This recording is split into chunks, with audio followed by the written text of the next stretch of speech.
Welcome to the video, and today we are learning about de-dollarization. While this topic is very complicated, this episode will be more of a display case to show you the highlights and the most important things from the topic. Let's dive in. First off, what is de-dollarization? To understand what de-dollarization is, we first have to understand what dollarization is. Dollarization means to peg or connect one's currency to the dollar, or to make their official currency the US dollar. This is usually done to curb inflation, or during times when there's less trust in the national currency and it needs to be stabilized. These measures can be temporary or they can be permanent. In the modern world, every currency is pegged with a certain comparative value to another currency. This is done for the purposes of trading. Otherwise, nobody would know how much $1 is in euros. So, because of this problem, currencies were tied with each other. International institutions and central banks keep reserves of other currencies in case they need to buy more of their own currency. These currencies are called reserve currencies. These reserve currencies are only for currencies that hold a great value and are very stable. This currency is held by foreign governments and used as a stock to buy more of their own currency if necessary. Over time, as countries rise and fall, different currencies become the reserve currency. The last two previous reserve currencies were the British pound and the Spanish dollar. The United States became strong after the Second World War. During and after the war, the value of the British pound, French franc, and German Reichsmark, and other major currencies were all majorly devalued, as nations bankrupted themselves to fight the war, or their reserves were destroyed and looted.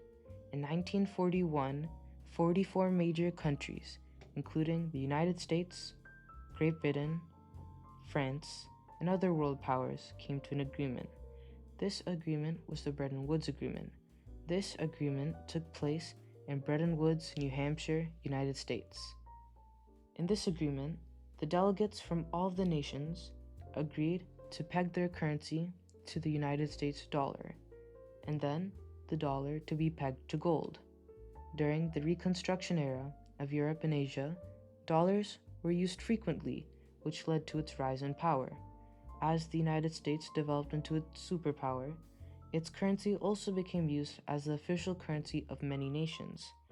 This partly led to the petrodollar, in which oil and gas were valued and sold in the United States dollar, which gave the US a financial advantage over the rest of the world, and it made sure that trading occurred in dollars. Because almost all transactions take place through a bank-to-bank transfer, the United States can influence its monetary policy further than it usually can. Take, for example, a Canadian maple syrup business that wants to sell its maple syrup abroad, and a French cafe that wants to buy it. If the transaction takes place in US dollars, then it goes through the United States, and this technically means that the money touched American soil. So, then the US can implement its transaction laws in other countries. This helps promote American interests abroad. According to a report written by the Atlantic Counsel, an American think tank, of all the foreign transactions that happen in 2022, 88% are at least partly done with the US dollar, and 58% of all foreign exchange reserves are in the US dollar. This shows that the US dollar has a significant share as a world currency. The major online banking system that is used globally is SWIFT, which stands for Society for Worldwide Interbank Financial Telecommunications. It is managed by the banks of Belgium, the G10, and the European Central Bank. Most of the nations in the G10 are US allies. The United States is able to exert its influence through the system due to being friendly with most of the entities that control it. One power the US can exert is its abilities to block countries from using SWIFT. Due to this, China has been developing another competitive system called CIPS for BRIC members. Since the start of the Cold War, the United States has been able to exert its monetary policies through sanctions.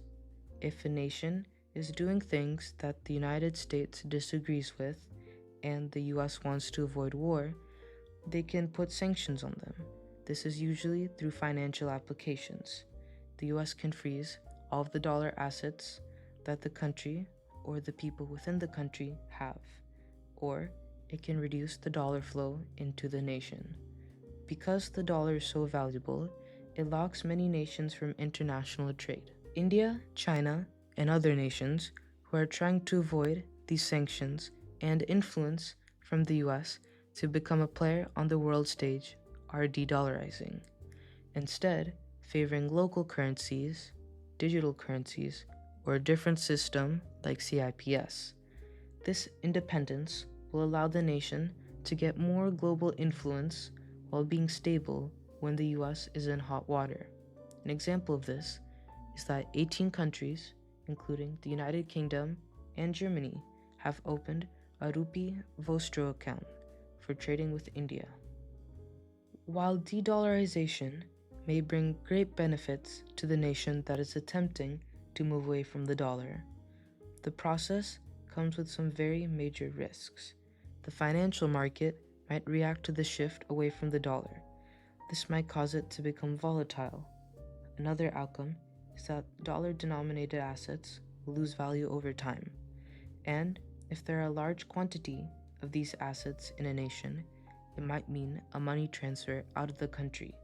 As the dollar weakens in the nation, the investors will want to leave and save whatever investments they can. De-dollarization might also cause an international downturn, as inflation might increase since the currency might be valued differently after de-dollarization, which might cause it to devalue and increase the cost of import and exports, which may affect the prices on the local consumer. This price increase or decrease can also affect the international consumers, similar to how the Russia-Ukraine war caused gas prices to go up in Europe. This is mostly speculation though, as de-dollarization is still in its early phase on a global scale. While some countries are de-dollarizing, others are dollarizing. One major example of this is Argentina, since the anarcho-capitalist Javier Milei won the election on December 10th, 2023. He has been dollarizing the nation. This is because, for the most part of Argentina's recent history, its economy has had massive inflation and has had dramatic booms and busts, which has caused the country to become unstable and inflation to become rampant. So, to fix this, he's planning on devaluing the Argentinian peso to reach its actually traded value of the peso. This is because banks trade the peso at a higher value with the dollar than the street value of the peso. Another potential outcome is that Argentina conducts all of its transactions through the US dollar. When the petrodollar deal ended, many YouTubers and media outlets have overhyped the situation, saying it's the end of the US dollar, or the dollar is collapsing, leave the US now. This news is completely fake. Saudi Arabia still sells oil in the US dollars. This is because there was no formal agreement to renew. While over time, it is true that the US dollar in trade and reserve currency has declined slightly, this decline is gradual and is more pronounced in some other currencies. While countries can move away from the dollar, it is very unlikely for the world to completely de-dollarize. That's all for this video. If you enjoyed this video, please like and subscribe and leave a comment on how I can improve. I strive for improvement and I will listen to your feedback. Thank you.